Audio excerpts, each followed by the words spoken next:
I would love if you come over and suck me off, but Anastasia Palaszczuk would slap the dick out of your mouth. Welcome to Bunta Vista. This is episode 6 of the Theo Files, as far as I understand it. I think that's correct. I am Theo, and I am here with my good friend Ben in the great salt plains of the accursed.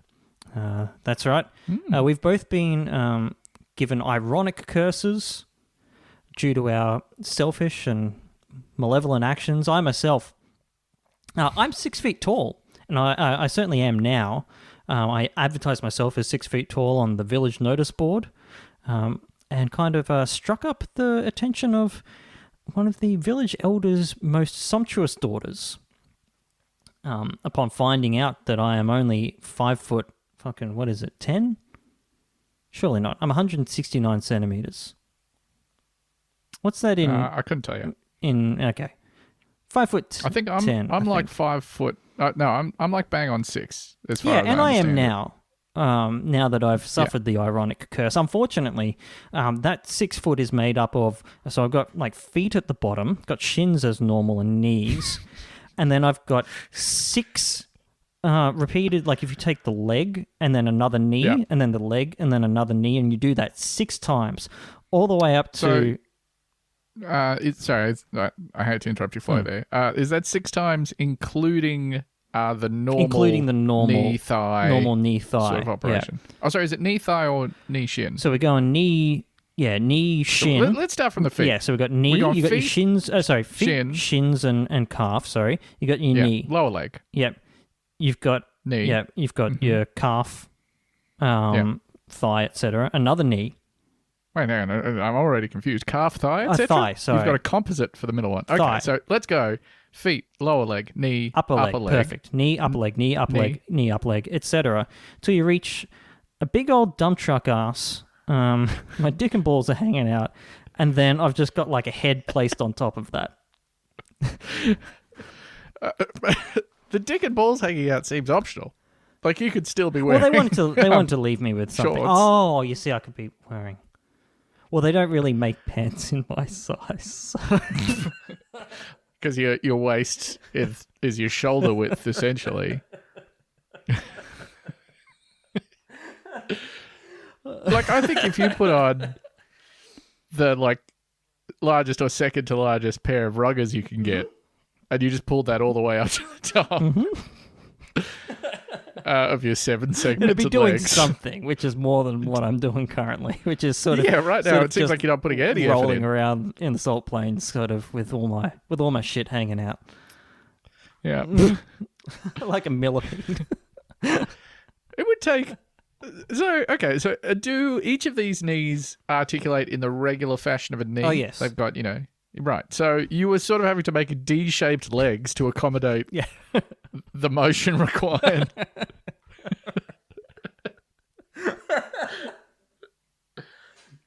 That's quite heinous. And speaking of heinous, I'm, of course, here with my good friend Ben, who is slithering on his stomach like the serpent of Genesis, for lying again to the village elder, saying that he has a lovely wife to marry to his most eligible son. Of course, it takes the shape of a donkey now, but... It was a potential wife when I saw it Potential last. wife, and when married, the curse would be lifted. Of course, when he married the donkey, the curse wasn't lifted. It was you, in turn, that was cursed. You tried to make your quick getaway, but you forgot you sold your donkey. Slight kind of hole in the plan there. Yeah, well, I didn't anticipate a need for escape.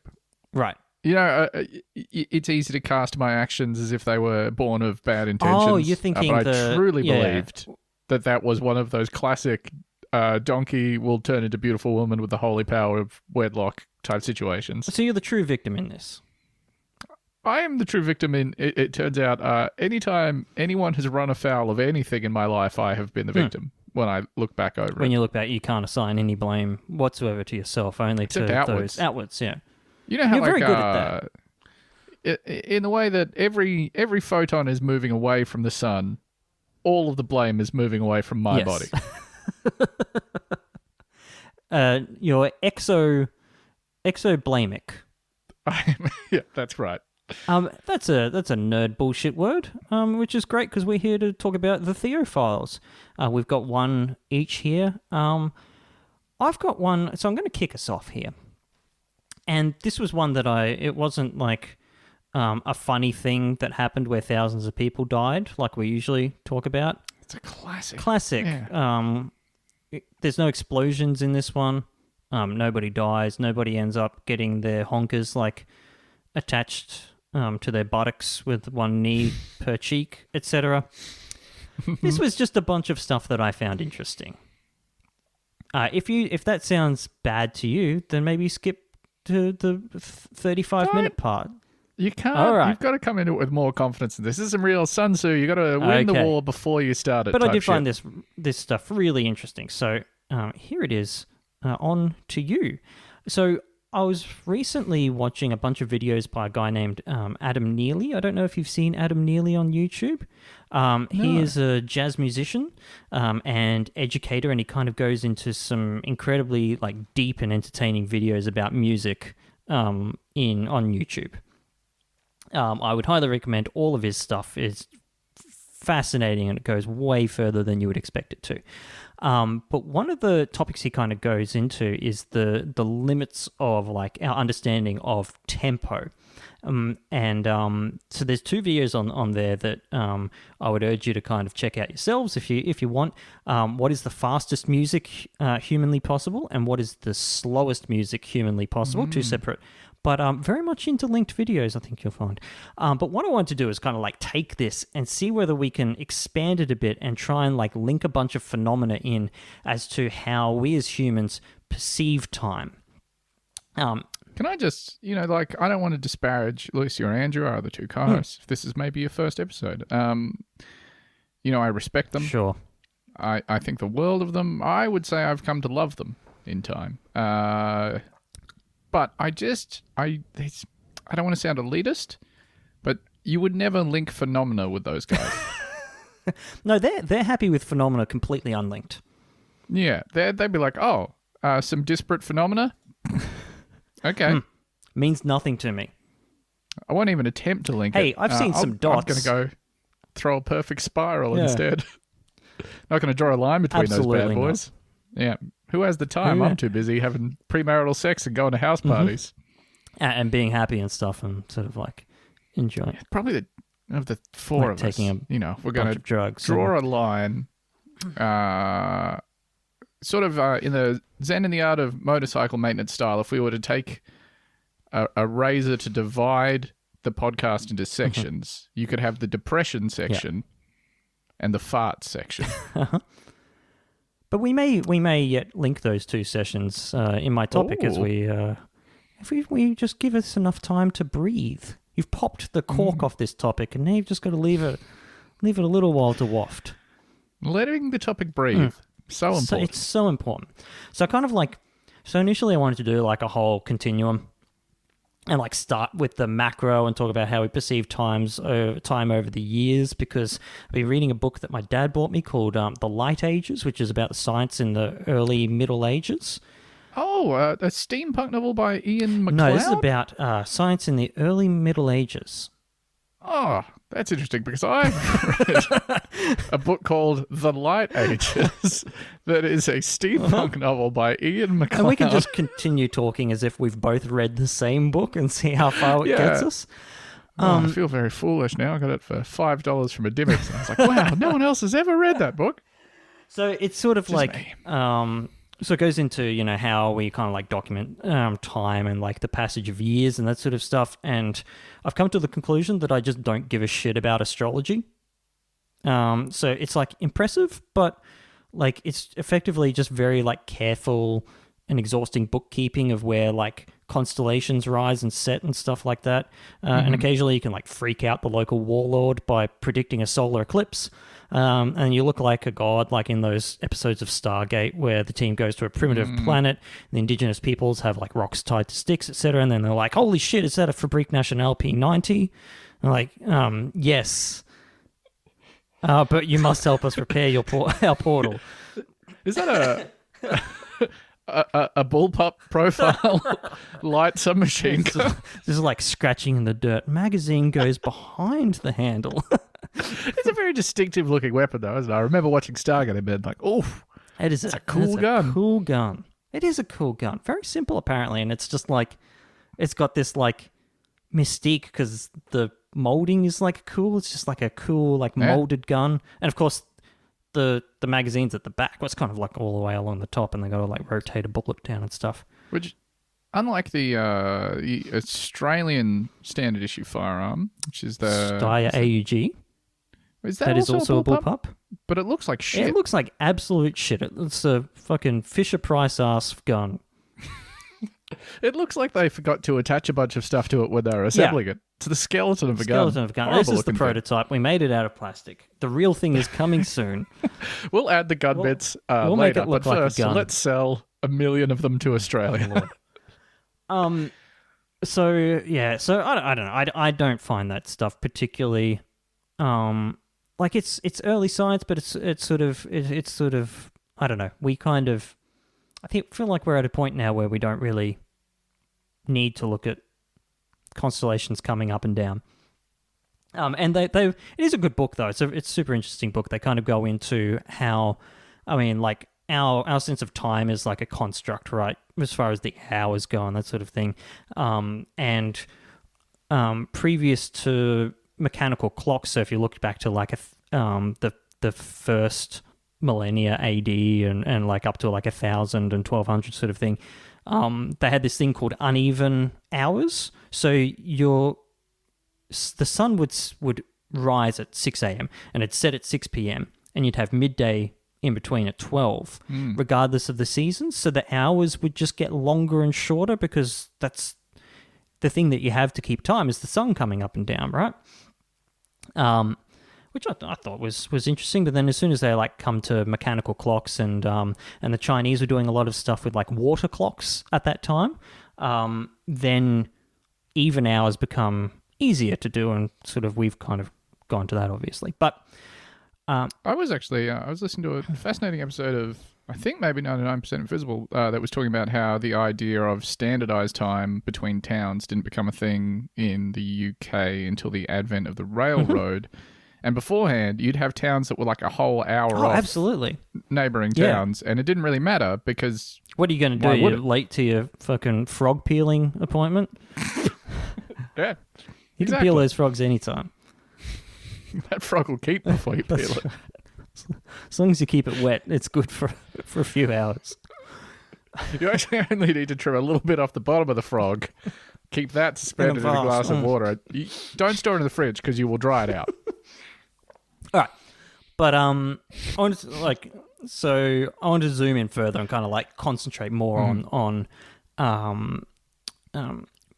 the sort of moment to moment thing, right? So, as we go in a bit further, we get from our ability to discern the passage of time into the zone of what we might call the present, right? And so, in absolute terms, there might not be anything that we can assign to literal meaning of the present because we can't freeze a single moment in our senses and perceive it, right? So we've got all kinds of delays built in from our ability to like receive information from our eyes and ears and nerves, like all the way along our body.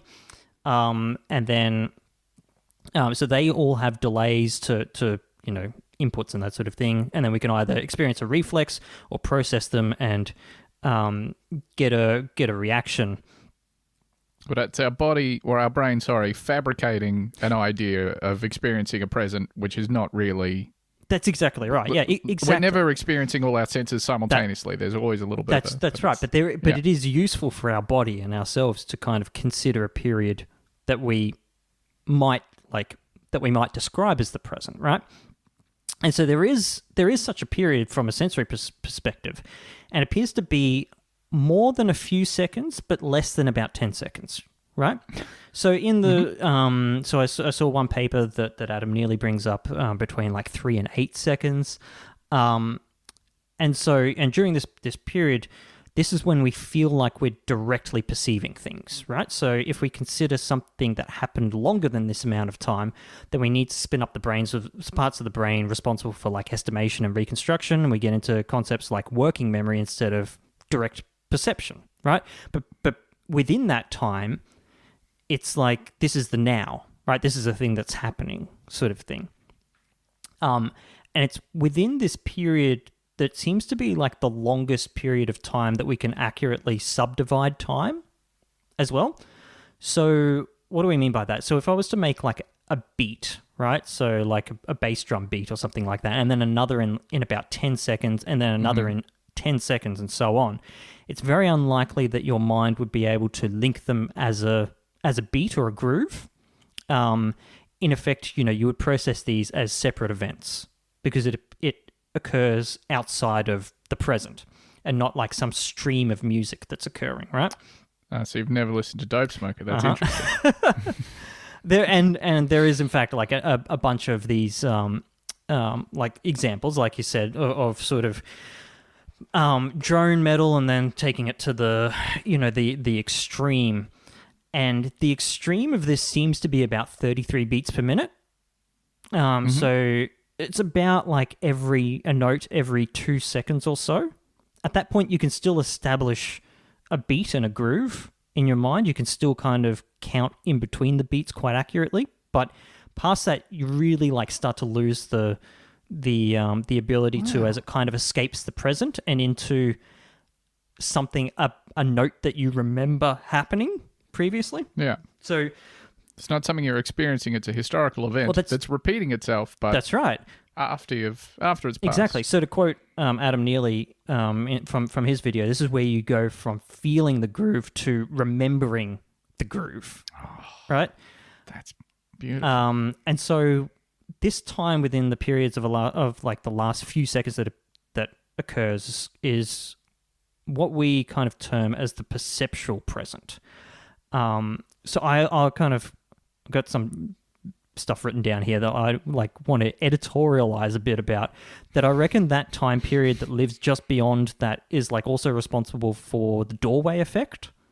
So is that one you cross through a doorway and you completely lose forgot all of your which I am doing. My life kind of exists from one doorway effect to the next, and occasionally I manage to get some work done by not crossing the threshold or whatever. There was an episode of Oh Yeah Dude where they read out a paper about the doorway effect, but the language they used was that crossing the threshold of the door they referred to as the event horizon. I really enjoyed love that. Badass. So like at that point beyond that, that's when we stop relying on sensory memory and start relying on working memory.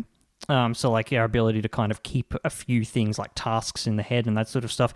And there has to be an information transfer in between these two periods to occur for it to kind of exit your senses and become a thing that you're thinking about and doing. And for me, that's completely fucked. The pipe is too small. The pipe is way too small. I've got one of those tiny little pipes that's just for farts. It's a shame. No good for thoughts. So if we kind of zoom in further, around the like 200 millisecond mark or so is our response time or reaction time. And that seems to be pretty consistent for most people, right? So like pro athletes might be down to like 180 milliseconds if you measure, sprinters on the block. And this seems again to be consistent across sexes.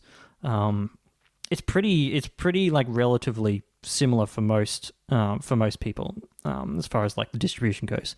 And so like a common refrain is that as we get older, our reaction times get worse. And it does seem that the reaction time seems to slow by a few milliseconds per year. But this is apparently not due to our ability to process information, but actually to move afterwards. So we still retain the ability to turn around a thought in like 200 milliseconds, right? And also I saw that the decision time is about 500 milliseconds, right? So if you've got like two buttons and you've got to hit the right one, that's about 500 milliseconds to turn that around in your head. But whereas like if you've got to just, launch off the sprinting block or whatever, that's about 200 milliseconds. And it gets worse because our bodies slow down, not because our brains slow down. So I'm actually like not terrible at Dark Souls because I'm old and my brain is decaying. I'm actually still a genius, and it's just that like my body is betraying me. I've got the soul and the heart of a Otherwise, gamer, but if your thumbs were quicker off the block, yeah, you'd be rolling with the best. that's of them. exactly right. And I wouldn't be fucking stuck in Sense Fortress for the last 6 hours of my life. God, I'm so bad at this. You do this on purpose. You're doing this for I'm doing fun. this for fun. Yeah. And I do enjoy I enjoy it, I think. Yeah. When I'm in the present. And when I think back on it, maybe. I don't know. I try not to think back on things too much. It leads to trouble. No, that's what mindfulness is all about. But anyway, like this doesn't really, like, the actual processing doesn't slow down because, as we'll kind of see shortly, there's lots of things relying on this like turnaround time here. And so they reckon like the lower limits on if you were just superhumanly good at reacting to things would be about 100 milliseconds or so. And there's a very good reason for that because beyond 100 milliseconds or shorter than 100 milliseconds is where things start to get weird. So on one end of things, the 100 milliseconds seems to be the speed at which our sensory memory operates at. So as in we can hold a single sensory response for about 100 milliseconds. I've touched something, I've tasted something without it, and then the stimulus is removed. That kind of memory of your sense seems to be about 100 milliseconds or so. So longer than that, it moves to your perception of it, responding to it and so forth. But then from 100 milliseconds to about 10 milliseconds or so is what I would refer to as the mush zone. Everything here is just completely fucked up, and your brain is just laying tracks down in front of itself, like Wallace and Gromit, pretending everything is fine. And I don't believe it's coincidence that this time period is sort of overlapping with our sensory memory. So at about 100 milliseconds or 10 frames per second is the lower limit on the speed of movies or animation for us to discern that it's moving and not just a sequence of images. So animation on the twos or every second frame is 12 frames per second. And then otherwise your movies are 24 frames per second or 48 if you're a complete freak. You saw The Hobbit at the cinema, right? In like 40 Not at the cinema, FPS. No. I hear it's weird. I did not because I already found the movie upsetting enough about the frame rate thing. Did you see that? Was it Ang Lee did that movie that was 120 FPS? That someone's halftime walk? No, I haven't. It's too many frames, bro. That is way too many frames. You're wasting frames on me. I'm just going to toss half of them out. I'm going to take the other half. I'm going to toss half of them out again. I could take a quarter of those, and I would not notice that the other 3/4 were missing, I don't think. Except for the vomiting I've been doing in the cinema, trying to figure out what the fuck is happening. Yeah. It would be weird if you went into a cinema not expecting it. Yeah.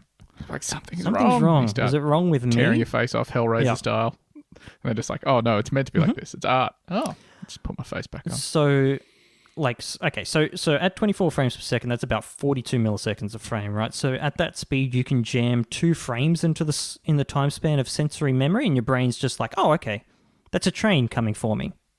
It's coming right at me. Ah! No time to grab the children. No. Get out of here.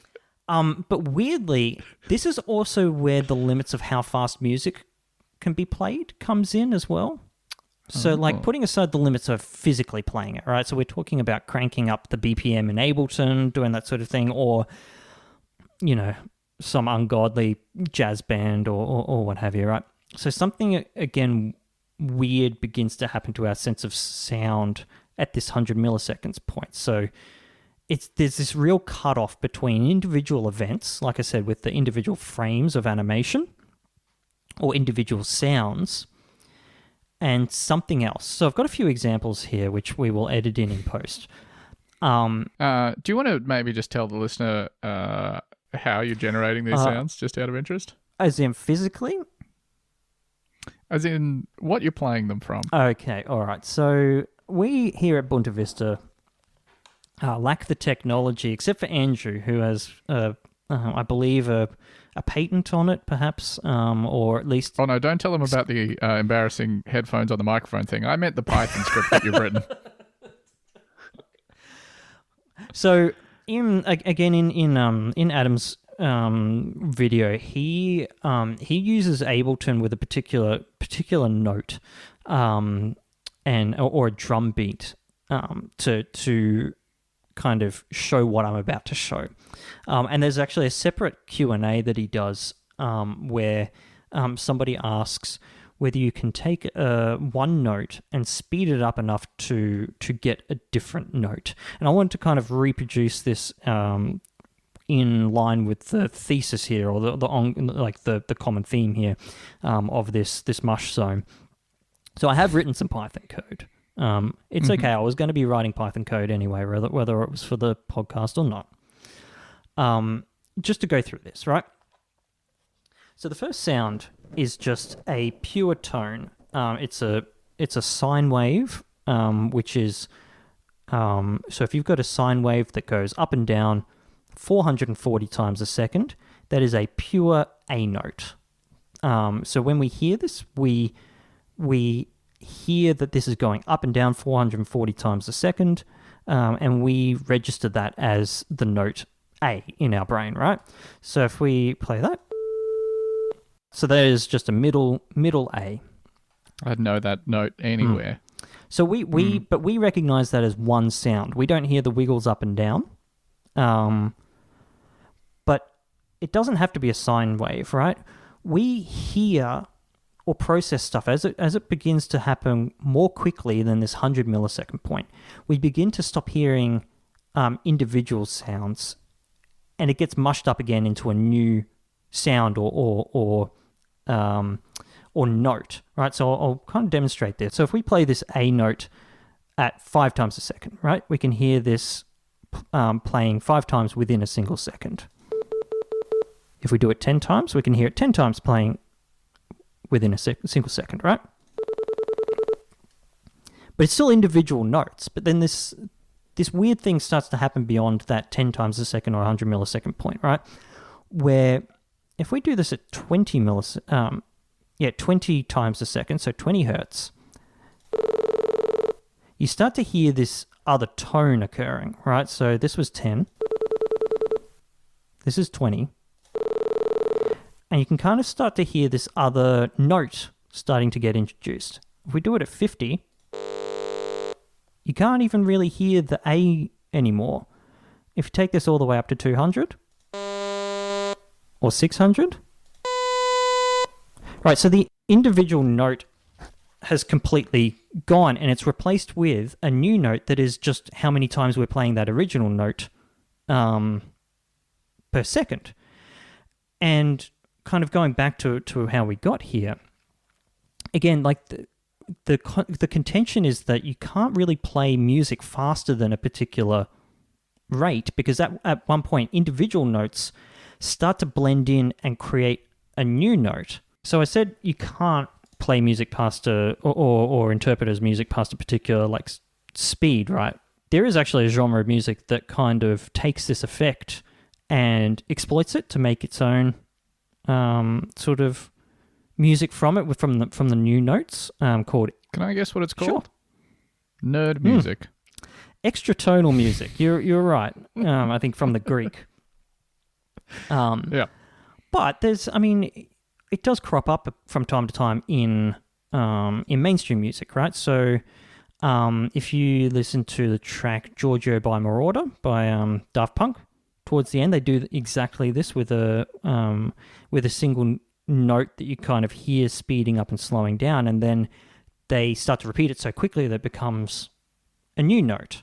Well, it's much like towards the end of... is it the Rockefeller Skank by I checked, because that was my first example, and that's not actually it.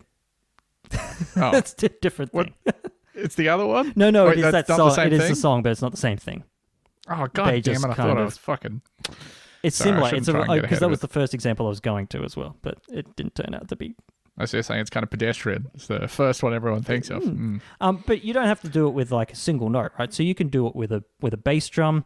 I think I can try and put this in terms that our listeners might understand. So allow me to play now a sound. This is just a single sound. And then that sound again at 5 hertz. Sorry, I might have missed that, just so people catch that again. Mm-hmm.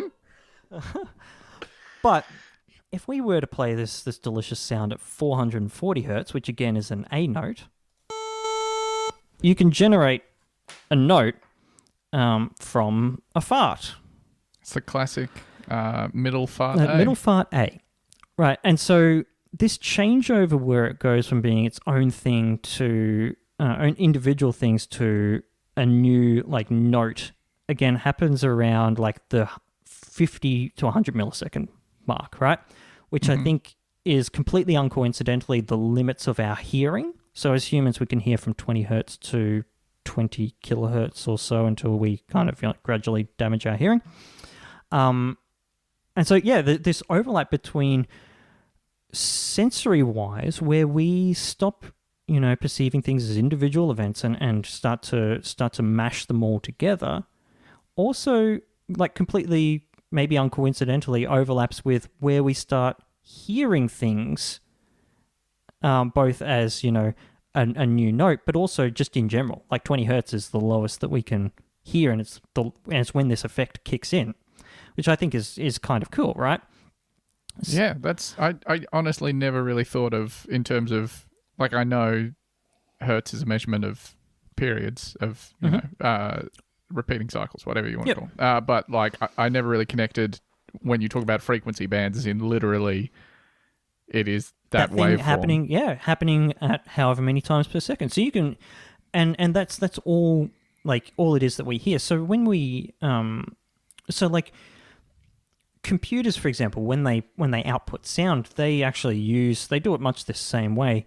They've got a ones and zeros that go up and down very, very quickly at a rate we can't hear, but then they turn that on and off at a rate we can hear. So it's going to turn these squiggly up ones and zeros on and off at 440 times a second to produce the sound that we hear. So even like that's called PCM, or pulse code modulation, I think. So even like computers will use this effect of tricking you from being unable to tell the difference to produce sound, and we just don't know the difference because we're, stupid. And that's how wave files are encoded, right? They're PCM. That's right. Yeah. So, and then, but it was like the shape of what it is, what you use. So whether it's a sine wave or a fart or a square wave or a triangle wave will give it the individual like timbre or the quality of what you hear, right? So like, back in like the NES days, you'd use a square wave and then you would repeat that however many times, and it would make very kind of the 8-bit noises that we're used to, whereas triangle waves sound like really cool as synthesizers, and the sine wave, the rounded wave, is a very pure kind of tone. So yeah, this part's not really related to the perception of time. I just like it. Waves. I just like waves. Mr. Oscilloscope himself. They're cool. Look, I'm going for cheap, all right? But there's one more thing. There's one more weird thing the brain does associating sounds to events, right? And it's called the Haas effect, or the precedence effect.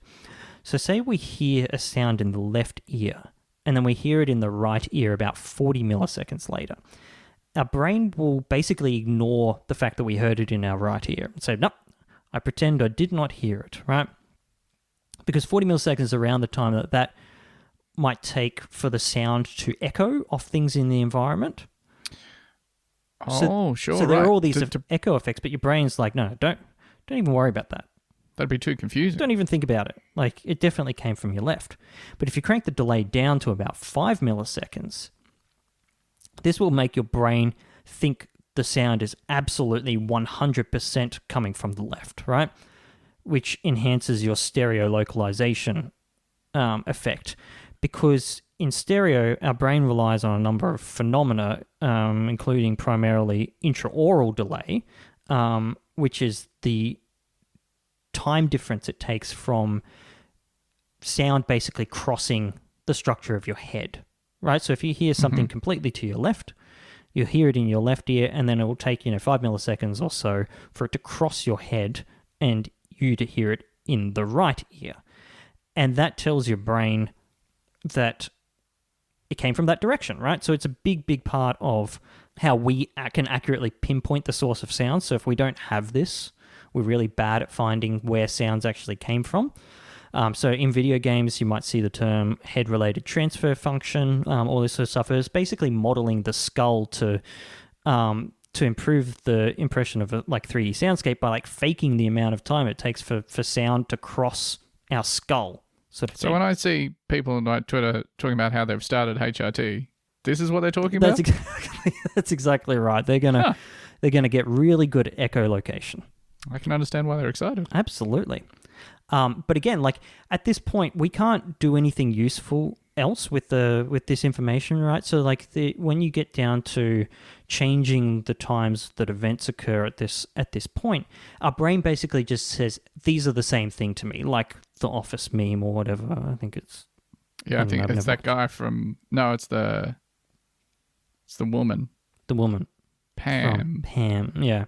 Yeah. Says these are the same because our brain doesn't really know whether it's a new thing or an old thing or echoes. So we can't really perceive things down past or different events under a certain interval. So within 40 milliseconds or so, it just becomes this big mush of input and we're just doing our best with what it is.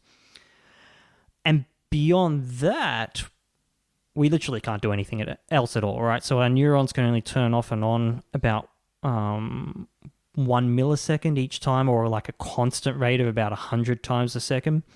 So there's also limits to how quickly sensation could be transported from one end of your body to the other, so your toes to your brain. There's a measurable delay time, right, for it to go all the way through the nerves, all through your junctions and that sort of thing to reach your brain. But our brain has to kind of make a consistent kind of sensory present of that. So it's going to delay responding to that or saying that I'm aware of that until it can link all of the events together. So it might have, information from the top of your body or from different senses, but it has to wait for the last stuff to really happen. So let's say you've got someone and they've pinched your nipple and they're sucking on one of your toes at the same time. Yeah. And it's really important for the brain that you feel these at the same time. Yeah, and it's important for me as well. So I'm imagining that the little man in my body, who delivers the messages from my nerves to my brain, he's run from my right nipple up to my brain. He's hammering on the door. And he's saying, I have got some sensory input for you. Yeah, you're not going to believe this. And my brain is going, hold up 1 hot second. And then you can hear running up the staircase that runs all the way up my body is from the toe that's being sucked on. There's a little guy there who's going, I also have some sensory input. And then the moment he gets to the door, the brain is like, all right, let's party. Tell me what's going on. That's exactly it, Ben. I couldn't have stated it better. You could have used any other example than the one I did. Might have been better, but yeah. No, I think that's fine. Well, but that's about it, really. I think that's all of the stuff that I know about how we perceive time. Are you tired of paying nothing for the same old superior quality free episodes of the Bunta Vista podcast? Do you want less politics and more content about diarrhea or animals gone wild? Are you tired of skipping through those hours upon hours of paid product placement for Mark Wahlberg film Shooter? Well, boy, do I have the offer of a lifetime for you. That's right, for just $5 a month, you too can be a premium VIP member of the Bunta Vista Patreon. That's right, just $5 for all of our bonus episodes. That's over 300 hours of content from the hosts you know and definitely tolerate. I'll even throw in access to our glamorous and exclusive Discord server, where bizarre arguments only happen once or twice a week at most. Head to patreon.com/buntavista. Sign up in the next 5 minutes and I won't know because that's not my job, but you'll be enjoying the sweet satisfaction of supporting us, and we will love you romantically for it. That's my promise to you. That was absolutely fascinating. I think this might be one of the few episodes where you come out just smarter and not horrified so far. So I am very sorry about that. But I think you've got something that will kind of improve the situation. It's not You know what? This is also not. There's nothing horrendous about this one. I think it's just quite fascinating. Let me. Thank you so much first before I get into this. I always love learning about what fascinates you and then being fascinated by it myself. So it's a great joy. To prime you for this one, to get you good and ready. Now my pump is out. Yeah, and I have got one hand on the pump. And we're ready to prime that bad boy. Yep, one hand is steadying you because I'm about to prime it very hard. Prime it right off my body. The dream. I'm going to give you a timeline of some events. Here we go. 1982. Kitchen Entrees, a new line of frozen meals from a massive household name brand, spectacularly fails in North America because it turns out people are confused and alienated when their food has a giant Colgate logo on it. Oh, I thought we were going to be talking about confused and alienated when they find out it's a full meal and not an actual entree. No, but you can see how that might happen. You dumb bitch. But from Colgate. So Colgate decided to crack into the frozen foods market, which in the 80s was massive, and everyone was just like, oh, so it's like for your Just choose teeth? a different name. Yeah, call yourself anything else. Anything else. Just the photos of it is so good because the moment you see that Colgate logo, you're just like, no, minty. that's not for dinner. It's not for dinner at all. Colgate, it's not what's for dinner. Colgate, not for dinner. 1988, the R.J. Reynolds Tobacco Company launches the premier smokeless cigarette. It's packaged much like a regular cigarette, but it is a hard tube containing a small amount of tobacco, some flavor beads, all of which is heated by a carbon tip at the end of the pseudo-cigarette. They launched it. Market research found that less than 5% of respondents in the US enjoyed the taste of the product. And a reaction caused between sulfur matches and the carbon tip created an odor that, described by the then CEO of the R.J. Reynolds Tobacco Company, F. Ross Johnson, smelled like a fart. After spending somewhere between $300 and $325 million to get the product to market, it was removed after a few months from shelves. 1990, the Pepsi Cola Company gives up entirely on Pepsi AM, the morning Pepsi beverage with 25% more caffeine in it that they intended to use to lure people away from coffee. Oh, man. You know how... It's not a terrible idea, though. What, a Pepsi, but it's slightly stronger and that's the first drink you have of the day? Yeah, why not? You are... All right, this is interesting. I want you to keep that in mind that you said that to me.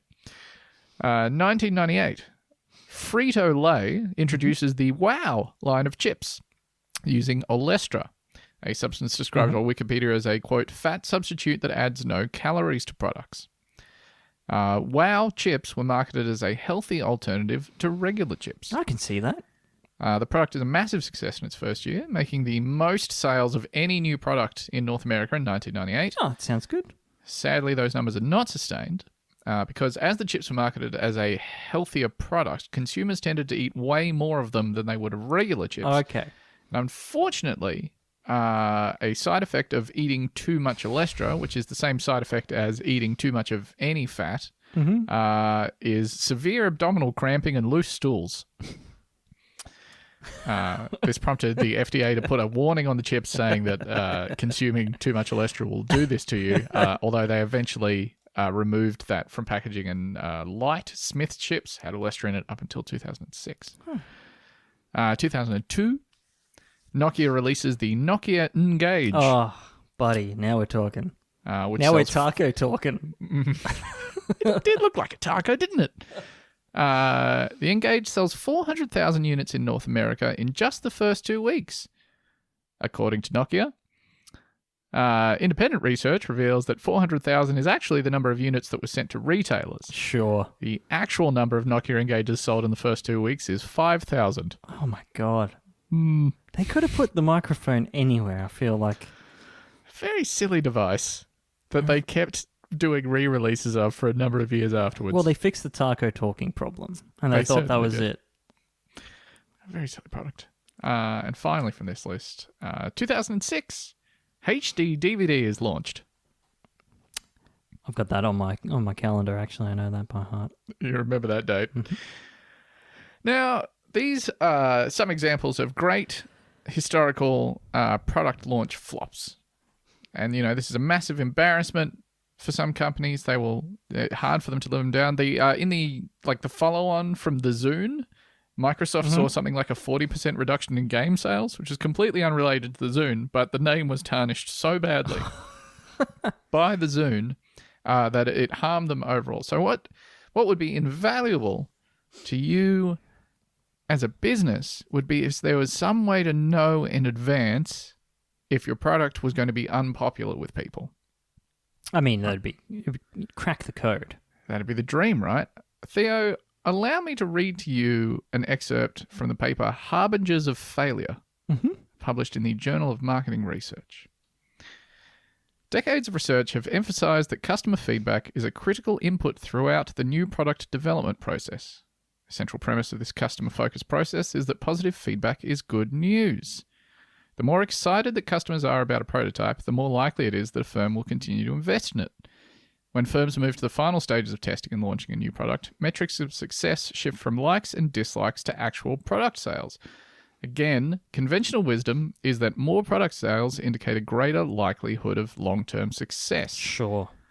This assumption is fundamental to nearly every new product forecasting model. In this article, we challenge this commonly held assumption. We show that not all positive feedback should be viewed as a signal of future success. In particular, using detailed transaction data from a chain of convenience stores, we demonstrate that increased sales of a new product by some customers can actually be a strong signal of future failure. Now, I know what you're thinking. That this potentially could get quite dark from here. That we've managed to kind of create a forecasting model around the dipshit effect, the shithead signal. I was going to say that this could be about singling out specific demographics of people, maybe by race or creed or something. But you're absolutely right. This is about finding the dipshit effect. Oh my goodness, yes. The paper continues. We label them harbingers of failure. Harbingers are more likely to purchase products that other customers do not buy, and so a purchase by these customers may indicate that the product appeals to a narrower slice of the marketplace. This yields a signal that the product is more likely to fail. We identify these customers in two ways. Our primary focus is on customers who have previously purchased new products that have failed. We show that show that the tendency to buy hits or flops is systematic. Oh, have they been talking to my dad? Fuck, I bought an iRiver MP3 player back in the day because I was so convinced that I didn't want to be part of the mainstream, buying like a iPod with its big storage space and well supported. And so so far what we've got for you is you like the iRiver iPod, MP3 player, yes, and Pepsi AM. It's interesting. Oh no! Oh no! If customers tend to buy failures, the next new product that they purchase is more likely to be a failure. For example, customers who purchase Diet Crystal Pepsi are more likely to have purchased Frito-Lay Lemonade, both of which failed. In contrast, customers who tend to purchase a successful product, such as a Swiffer mop, are more likely to buy other ultimately successful products, such as Arizona iced tea. How can this be true? So what's worse about the dipshit effect is it's not just that they choose dud products, it's that they like dud products. Continuing from the paper here, it is not only that the initial purchase of new products by harbingers that is informative, but also the decision to purchase again. A one-time purchase of Diet Crystal Pepsi is partially informative about a customer's preferences. However, a consumer who repeatedly purchases Diet Crystal Pepsi is even more likely to have unusual preferences and is more likely than other customers to choose other new products that will fail in the future. Now, they got this data from monitoring just a whole shitload of purchases from an unnamed but very large national retail chain. Sure. And Could sort be of anybody, looking at, yeah. Yeah, individual purchases that people made and sort of tracking those. From the data set that they have, which is huge, harbingers were more or less like other people. They had a few qualities that made them distinct from everyone else.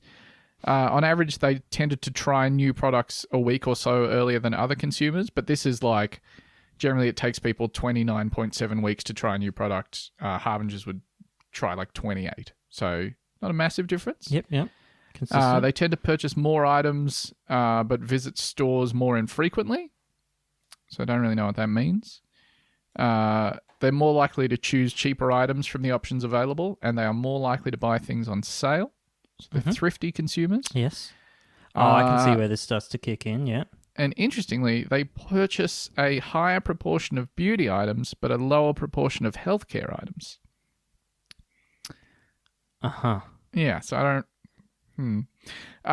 they are also much more likely to purchase niche items, i.e. items that regular consumers just don't tend to buy. They are just straight-up weirdos, or, as the paper puts it, this result is consistent with an explanation that harbingers have preferences that are systematically different from other consumers.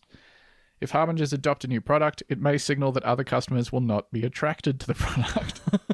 Imagine being that guy, right? And they find you, and they're like, "Hey, yeah, look, buddy, we really just want to know what you think of our new product," and they're just like following you around the store, seeing, taking notes. He looks very interested in this. He picks it up and looked at it for a long time. Yeah, like kind of reaches towards your product.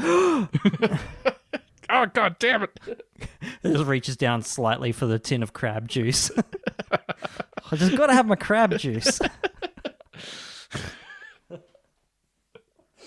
Now, you know what? I'm going to tell you right now, it's not actually hard to find these people because it turns out they all tend to live together. Now, this is from another paper building on the research of the previous one. And I quote, "Purchase of new products by households in these zip codes is a signal that the new product will fail." That's right. There are specific zip codes in which these people live. Most precisely, holding the number of purchases by non-harbingers fixed, the number of purchases by harbinger zip codes is higher on products that fail than on products that succeed. So they can identify like entire swathes of cities, swathes,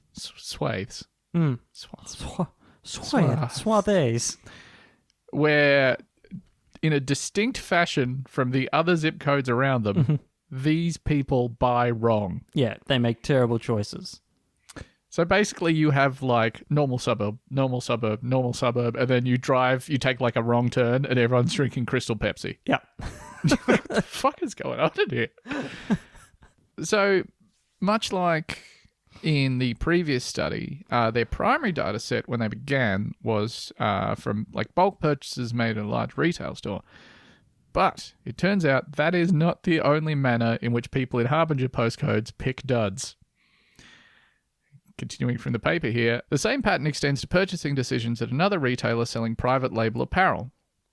Zip codes identified as harbingers at the mass merchandise store are also harbinger zip codes at the apparel retailer. So they're not just buying food that no one else likes, they're also buying clothes that no one likes. So they're drinking horrible novelty beverages and they're dressing like shit. God. And you know what? Oh, no. It goes even further. Hang on. I'm just... This is really just starting to catch up with me. I used to like... When I was in... Oh, no. When I was in uni, I would drink...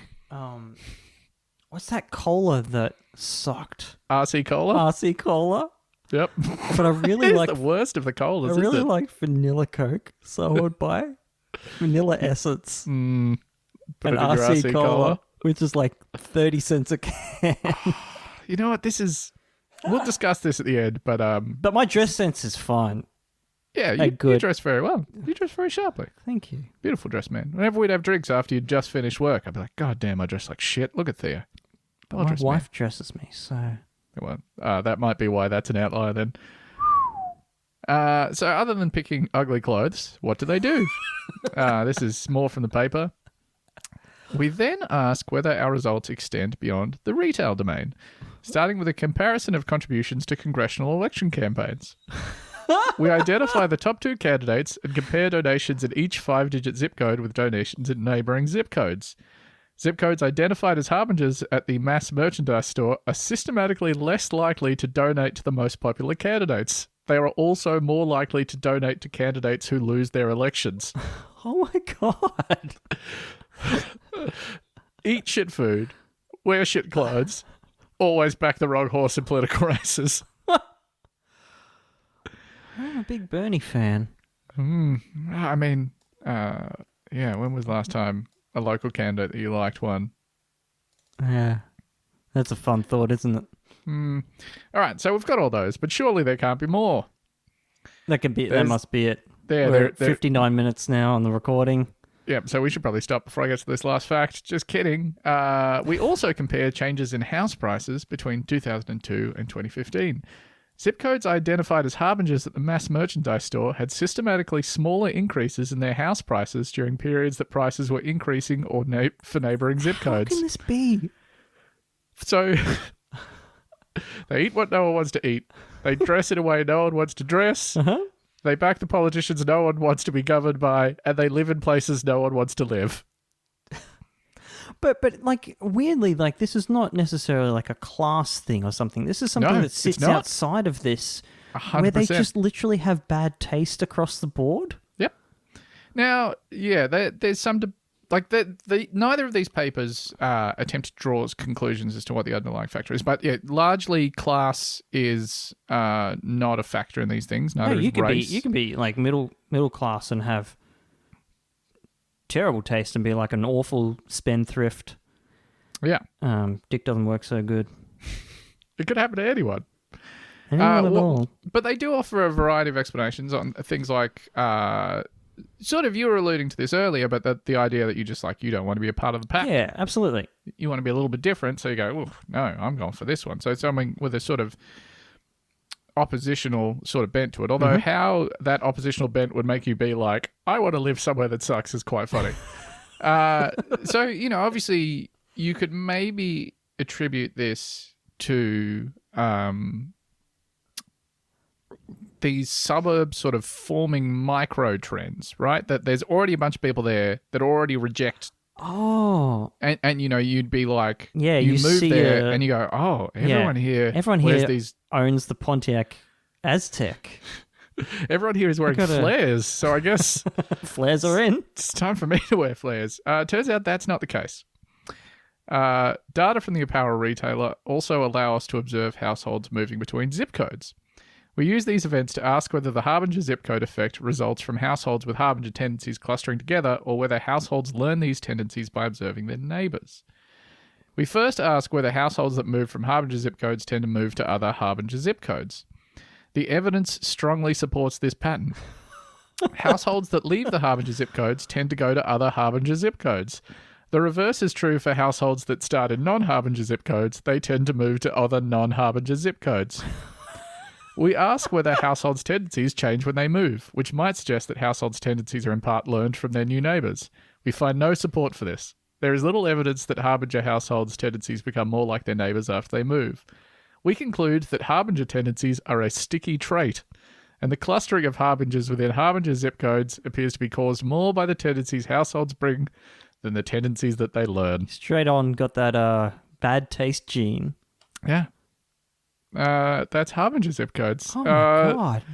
I am just the idea that there's like a shadow realm out there of people who are just in like the whack suburbs. And it's not that they're like, sort of poor or neglected suburbs. They're parallel suburbs, but everyone there has whack taste. But everything there sucks. Like that episode of The Simpsons where at the end they like all see their doppelganger from the... Oh, fuck. It's the Itchy and Scratchy one, and they quit. Bart and Lisa quit the Itchy and Scratchy thing that they were part of, and then they present a thing to Bizarro Bart and Lisa. Lisa. Yeah. and then there's an extremely ugly baby there as well. Yeah, with the baby with the monobrow. Yeah. Yeah. Yeah, it's exactly It's like that. Yeah. I do like, okay, so like, let's think about, I mean, we could probably, I wonder where we'd get a map of where house prices are increasing in Brisbane and where they're not. Mm. That'd And be then work interesting. backwards from there. And I find wanna- where these whack suburbs are. Yeah. And just find people wearing like the shirts that JJ's has to discontinue because no one wants to buy them. And they're getting like the novelty chips that are a flavour no one wants. They're the Yep. ones that are buying the Lamington flavoured Smith's crinkle cut chips. So if we find someone buying one of those and we follow them home, driving their Nissan Cube, You know to live nowhere near them. yeah, don't live there. Because for one, that house that you definitely own, because so many of the people who listen to this podcast are homeowners, it will not increase in price. So don't do that. Fucking wild. I just want to go to one of these parallel dimensions so bad. Because to me, I would say that all of the Sunshine Coast is that. Yeah, it's the socks and sandals of the Brisbane Greater Metropolitan. I think socks and sandals are actually cool now. Lots of young people wearing those. So I don't know. It's hard to make sense of these things. I'm not the one to make a call on what fashion is whack or not. Mm-hmm. I went around to your house the other day. You were wearing socks and sandals. Look, we don't have to. I mean, you go into were. who.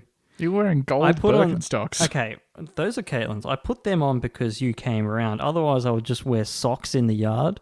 Yeah, that would have been fucking disgusting. And a would just stand out there like a freak in the middle Can't do that. in the middle of my yard. Some very clear sight lines from other places. I mean, you've got a very nice lawn, so I guess you can maybe get away with it. But that very nice idea of you is to lie like repulsive that. to me. But I mean, it's better than what I had, but it was largely a dog had turned it into the surface of the moon. into Our backyard. Shitsville. Yeah, more dirt and shit than grass. Yeah, landlord didn't like that for some reason. Onwards and upwards. Yeah, this has been the Theo Files. What a joy! I was completely. I felt like the well was a bit dry there for a bit, and then I was putting together this one, and I realised I'd completely forgotten about another topic that I'd wanted to do a Theo Files on. So, and to spend it with you, Ben, what could be better? That's an absolute dream, and hey, we're technically getting paid for this as well. Could you believe it? I mean, I am.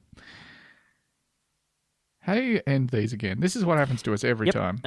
And then that's the... God, Andrew's so good at this. He is. For as much It's shit weird that we 'cause give he's him, so it's bad just at like... so many well, other things. Do they know about the booking issues? Where Andrew will just like book someone in completely the wrong time zone. He'll think it's like 10 hours ahead, but it's actually 10 hours behind. And he's so many times. And so he's got like many a times. spreadsheet for it and everything. That's fine. I can do an Andrew ending if you like. Sure. Let's Okay. hear it. Oh, well. Well, that's it. Thanks for listening, and we'll see you next time. Bye. Bye.